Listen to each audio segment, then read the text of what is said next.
Do you ever wish this game could double as an investment portfolio? Well, in the New Alliances DLC for Surviving the Aftermath, you're basically investing a resource into other societies and reaping the dividends in the forms of perks, trade bonuses, mutual support, and more. It's a solid DLC, but like any investment, you need to know where to put your time and resources. At its core, the New Alliances DLC introduces more meaningful interactions with other societies. No more mindlessly just trading and calling it a day. You can now sign treaties, form alliances, manage covert missions, and handle requests through the request board. Honestly, a lot of this should have been in the base game, but it's here now and it's good. Let's start with an overview of this DLC before we get into any specifics. You can now maintain a reputation with the 6 other colonies on the world map. If you get to a high enough reputation, you can get an embassy bonus, which provides multiple things such as a daily resource like silver, or perhaps a passive bonus to your covert mission success rates. Or perhaps you can get a unique building such as a large school or the House of Joy, which can provide some pretty strong bonuses. Whatever it may be, getting these societies to become allied with you is very important in my opinion, and the bonuses that come with it far outweigh any negative things that you can get from making them your enemy. Along with the 6 societies that you find on the map, there's also a new enemy that is introduced called the Rival. It's a very ominous name. If you go to the world map, you can find this person or this entity on the world map in the form of randomly spawned NPCs. These NPCs can attack you, they can attack your outposts, and they can attack other societies. So it is in your best interest to squash them when you can. With the addition of the Rival, they also add a dynamic world map engagement mechanic to the game. So because the Rival can move across the map, so can other things. Not only can bandits move, other societies can move, and other creatures can move. So you can see here we're hovering over this blight drone.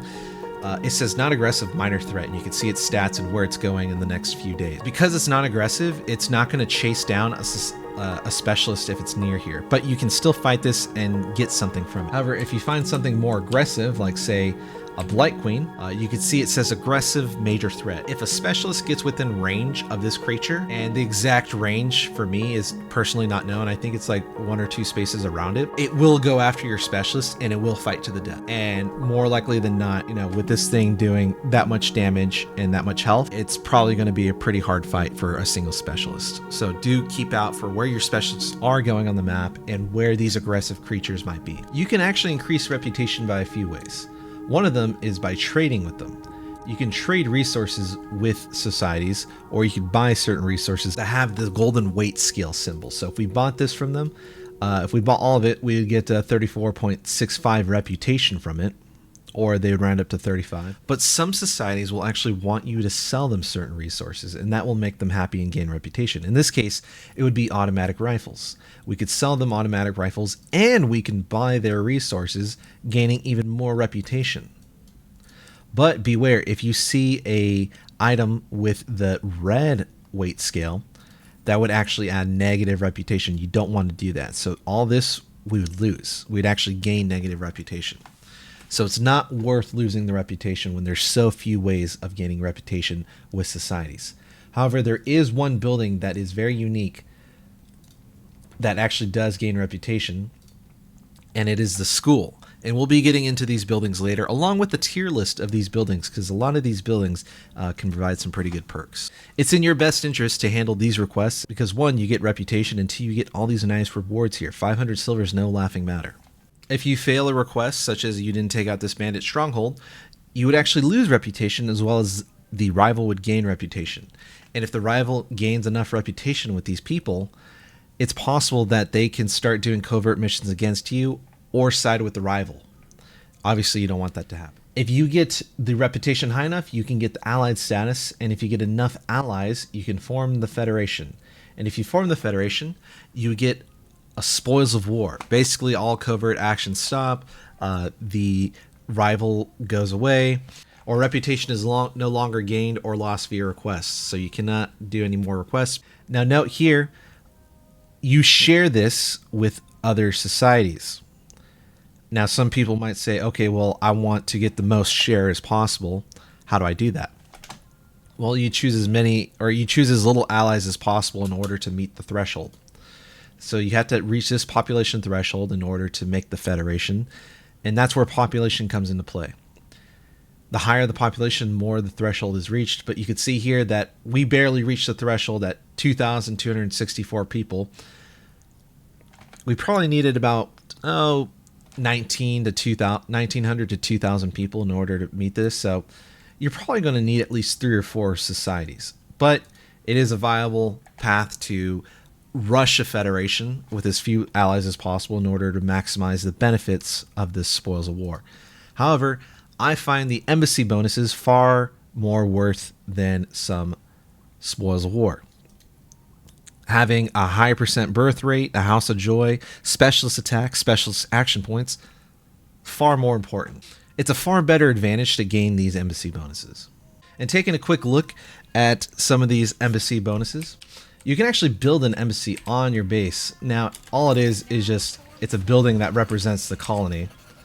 Doesn't really do much aside from looking good and seeing their logo, but aside from that, you do get certain buildings from certain places. So from Sintown, we can get the House of Joy. 150 entertainment and only 12 energy. Whereas a Thunderdome, which is a late game item, for us is 100 entertainment and 12 energy. So we're getting 50% more entertainment from the House of Joy. And if we look at how much it costs to build these, well, yes, there are components, but look at the resource cost for the rest. 50 compared to 80 fun boxes and a lot less construction resources as well. So these are very strong buildings. And if we also look at the other unique building that we got, the large school, holds 20 people compared to a normal school, which only has 7 slots. And it's about the same footprint as well. So it's a pretty good item to have and a pretty strong bonus. If we look at the construction resources, yes, it is more, but it does hold a lot more people in the same amount of space. I also wanted to touch base on some other unique embassy buildings that you can get in this game. So we can actually take a quick look at what societies we have. So we have Trinity, which provides a solar array, and we also have Kenville, which provides the nuclear power plant. We also have the House of Joy, but we've already covered that. So the nuclear power plant is actually a really cool building, and I like it because it uses pollution. It's the only building in the game that uses pollution as its fuel source. So you have a perfect reason to keep your pollution and or buy pollution from other societies in order to keep this running. Because once you run out of pollution, well, you can't power this anymore. But it's a really good building because if you look at it, for what it provides, it's actually relatively cheap. It only takes 5 water and it produces 70 energy. And you can also see the construction resources here. Really good building. I love it. It runs. The only problem is that it does create pollution, which makes sense because nuclear power plants can produce depleted nuclear material, so it is understandable. But it doesn't produce pollution in the sense of this pollution. It only produces pollution if you look at the pollution tab. So you can see massive amounts of pollution here. And the other item is the solar array, and it is small. But what's really cool is it has energy production and a capacity. It's got a little built-in battery. You can kind of see it right here. So it's got a little solar tower that these solar panels are shooting at, and then it saves the energy. So this is like an all-in-one unit. It's really nice. I don't think 1,000 energy is going to keep you for a whole night if you're completely depending on this, but it is a nice little touch to kind of get you some additional capacity if you need it. So looking at another game that I have, we have Lushton, which provides a domed greenhouse, and the Omnicron, which provides an academy. Both of these are pretty good buildings. If we look at the domed greenhouse, we could see it's a major improvement over the regular greenhouse in terms of capacity. Its energy and water consumption are considerable, so you could see it is quite increased, especially on the energy, but it will allow for more crops to be grown. So we got one right here. We can see you can actually employ 3 people, and its harvest or its yields are much higher than normal greenhouses. So if we take a look at the normal greenhouse, you can only have 1 person, and it produces a lot less, but still pretty good bonus. And then if we go ahead and take a look at the academy, We can put people in here, and it actually does produce science points. So if you are looking for a building, and this is a very unique building because this is probably the only building on the colony map that can actually produce science points. It's really cool. And you can also limit this, and you can also put more people in here to produce more. So if you kind of see how long it takes, you can see it doesn't really go that quickly. Just to get 5 science points, you know, you're probably looking here, probably I don't know, less than less than 5 every 12 hours, maybe 5 every day, if you only have one person. But maybe that increases if you have more, but not too quick. So just something to keep in mind. It's not the quickest thing compared to, say, an outpost on the world map or the research exchange as a society building. Now, I've only been talking about the positives and trying to ally with someone. Perhaps someone wronged you and you want to approach it differently. You can actually use your specialists to perform covert missions. If you take your specialists and right click over the society, you get a little pop-up screen with 4 different options. You get sabotage, theft, espionage, and propaganda. Sabotage lowers the rival control on that society, and there is a success rate, usually around 69%. I think it might depend on the specialist, though, not the type, but the specialist itself. But you can also see if this was a fighter, they would gain a bonus. So if we were to go to propaganda, because Absalom is a scout, he gets a 15% bonus, which increases his success rate to 84. Looking at propaganda, this society loses population. Other things are theft, where we could steal some prime meat, some iodine pills, some potatoes, and some vegetable meals. And espionage, which we can loot roughly 300 science points. All of these have a different success rate, and keep in mind, if you do fail this, you will lose reputation with the society. So it's something to consider whether or not you actually want to do these. In my opinion, I don't see the point of sabotage unless the rival has a large control over the society. I don't see the point of doing this. And propaganda, population loss, in my opinion, isn't worth it, especially if you're trying to make them your allies. However, theft and espionage are a different story.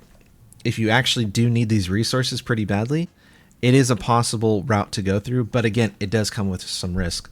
Same with this. If you're looking for some science points, say if you scouted the map and you can't really find too much, this is totally a viable option. Now you're probably wondering, well, can they do this against us? Yes, absolutely. Unfortunately, they can. And we can prevent that with the help of some new buildings. So we have the new buildings over here. But first, you actually have to research them in the new DLC tech tree, the new Alliance's tech tree found on the far right. So you can see here, we got a surveillance ban, a secure lab, a bomb bunker, and an anti-propaganda tower. Now, a secure lab, you don't really need to use it once you fully maxed out your tech tree. There's no point to it because you're not researching anything. But a surveillance van is going to stop theft. A bomb bunker will stop sabotage, and then anti-propaganda tower will stop propaganda. So not only do you have to spend the research points to actually find these and research these in the tech tree, you also have to spend the people and the construction resources. If you go here and you go to the exploration tab and you scroll on over to these buildings, you can see that they are right here. Now, the construction cost is no laughing matter either, as well as the energy consumption, especially for the secure lab and anti-propaganda tower. 10 energy is pretty high. So if we click on these, we can see it takes 2 slots, and 2 fully stocked surveillance vans just puts us between medium and high. It technically reaches high, but again, it's a pretty big investment regardless. If we go to the bomb bunker, well, now it jumps to 3 people, also 2 energy. But the propaganda tower is also 10, but it takes 3 people. You need at least 2 fully stocked buildings to even reach the low end of high. You could probably put in another building of each to get to the higher end. You could see that there is just a lot of investment and resources to even get these buildings up and running. On the new tech tree, you have those society buildings that we were talking about earlier. You can't automatically just build those buildings immediately. Unfortunately, you do have to research them. So you have to put some science points and investment and time into this to unlock those buildings. The problem with this is that it's a very huge resource sink for science points, time, all that. If this were on a higher difficulty, I actually recommend completely ignoring this tech tree and or just researching the schools and greenhouses to get the schools for the reputation trickle. But aside from that, I don't think it's worth it just because you have to put so much into it. So if you go to the Society Depot and you have a request, so say if you have a request to build rental housing, that request actually pops up here in the Society Depot, and you can click here and select that. So you would also need to employ people to build those buildings as well. I personally find that with 6 societies constantly sending requests in to build things, loan a specialist, raise a fortification, whatever it may be, it's a lot of time and energy. If you are struggling with this part, I highly recommend you just let these sit here. Whether you completed them or not, or you failed them, just let them sit here. There's actually no timeout, and the game doesn't force another request on you until you completed the first one. So until they implement a timing out of requests, you can sit here indefinitely and not worry about your reputation going up or down because it doesn't affect it. In my opinion, I think that they should add a timeout feature in order to prevent this from happening, but maybe that's what they intended to do. I don't know. But this allows you to focus on the early game stuff of literally just trying to survive early game and getting your resources, surviving the catastrophes, worrying about food, worrying about water, worrying about bandit attacks, all that. You have more important things to research as well, such as farms or researching some solar power to get some energy or whatever it may be. So the new tech tree is fun, but it does take away a lot of resources from you. However, if you do end up ignoring the tech tree, that isn't to say that there isn't downsides to it. Because you ignore the tech tree, you have no way of actually defending yourself against the theft, sabotage, propaganda. So people will become unhappy because propaganda or whatever. The propaganda honestly is the worst part. Getting your money stolen, it's not the worst thing. Same with sabotage because you could just repair it. But to me, the propaganda is the worst because it makes your comfort go to 0. And that's really hard to combat. And because there's no way to combat it, you kind of have to suffer the consequences of it. And so some ways to actually counteract that is, like I said, 1, delay the tech tree as much as you can, ignore the requests, or complete them and then ignore them, don't complete them. And then also is to min-max when you're scouting around your base. And what I mean by that is, say if you scout this area, completely scavenge all the resources in here before moving on to the next one. Because as soon as you unlock a new society, like here or here, that's when the rival shows up. And that's also when the attacks against you start occurring, like the theft and the sabotage and propaganda. So ideally, you don't find societies. And you can see we got pretty unlucky. We're literally 2 away from this one. But some advice is I noticed that societies tend to form in a ring. So if you find one, you can kind of figure out like where the others are because they're typically in a circle. So just something to keep in mind. So going back to the society buildings, let's go ahead and discuss a little tier list that I put together of what I find to be the best and worst buildings that you could be building here. To get to this screen, you just go to your trading, your societies or trading tab, click on them, click the buildings. And then you can actually see what you're currently getting benefits from right now. So each society has a max of 6 spots. However, I think in the early game, they are not fully available until you get high reputation with them.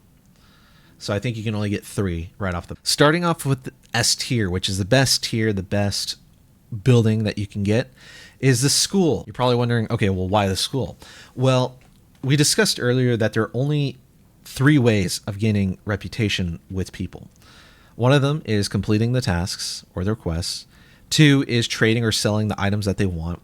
And 3 is this school. That's literally it. Well, if you're getting 10 reputation per day, think about it.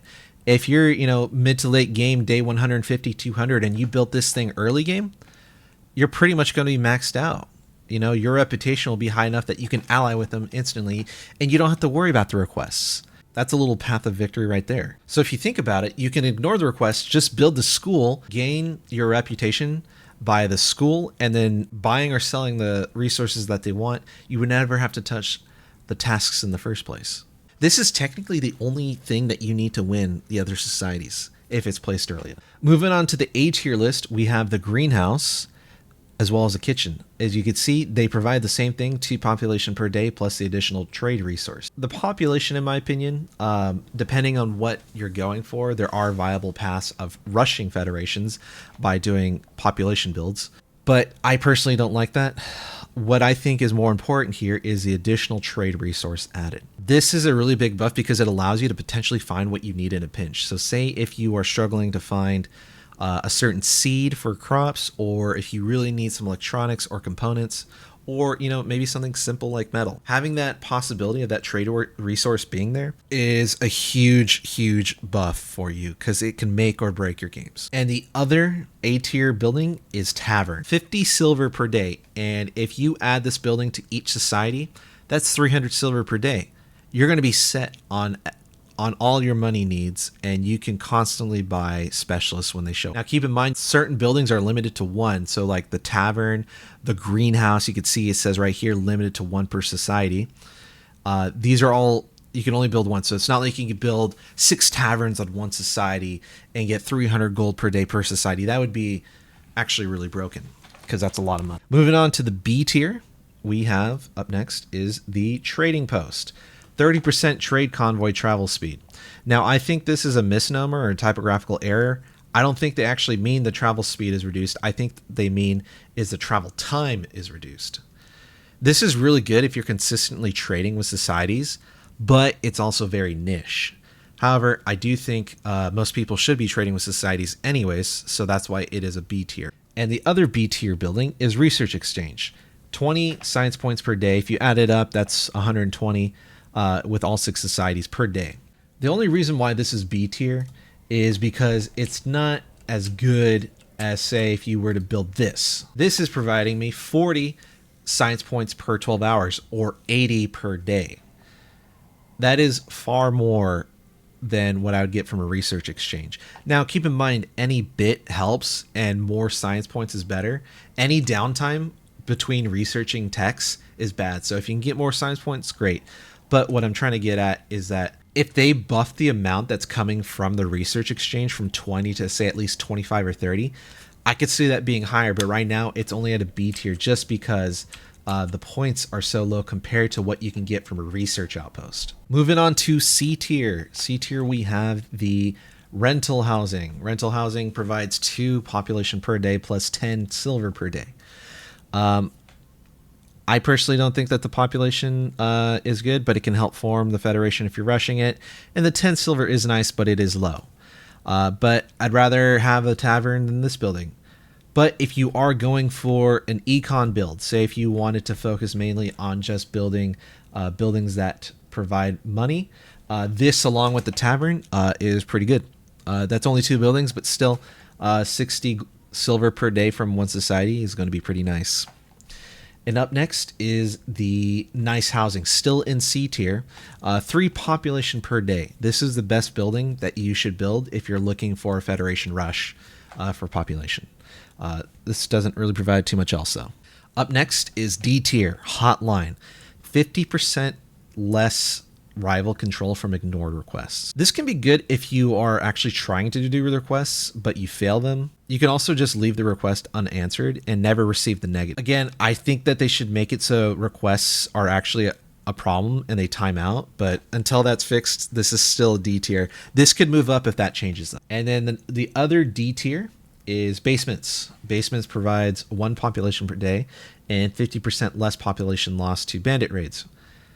1 population per day isn't great, but it's better than nothing.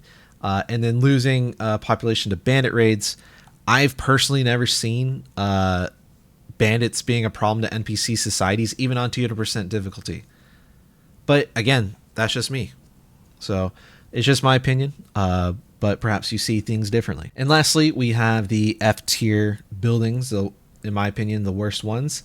Modest tents. Modest tents is literally the bottom of the barrel, doesn't add much.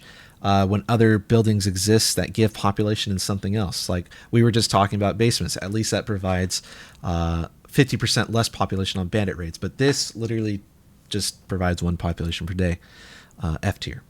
Up next on the F tier list is trenches. Bandit raids are 3 days slower.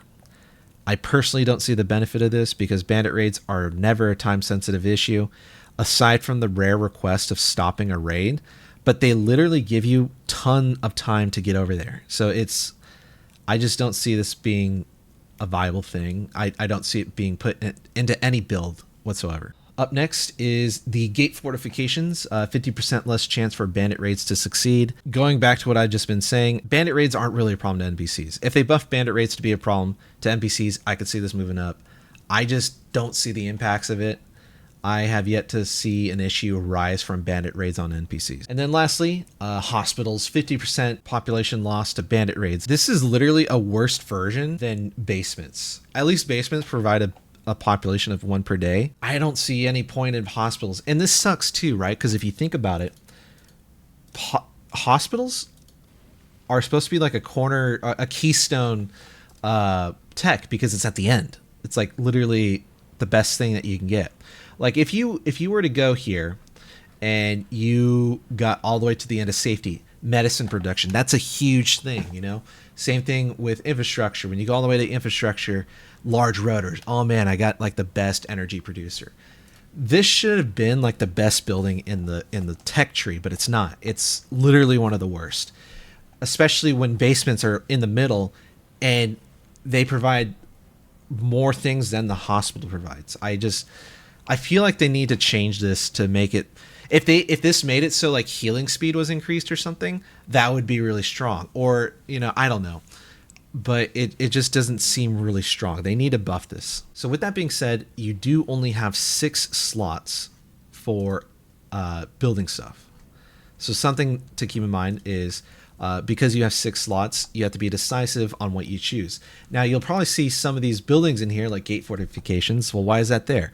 Didn't you say that was a pretty bad F tier building? It was. This was actually a building that was requested by them, and I did the request because I wanted to rush allied relations with them because it provides a pretty good boost to reputation when you actually build the buildings that they want. So you got to pick and choose.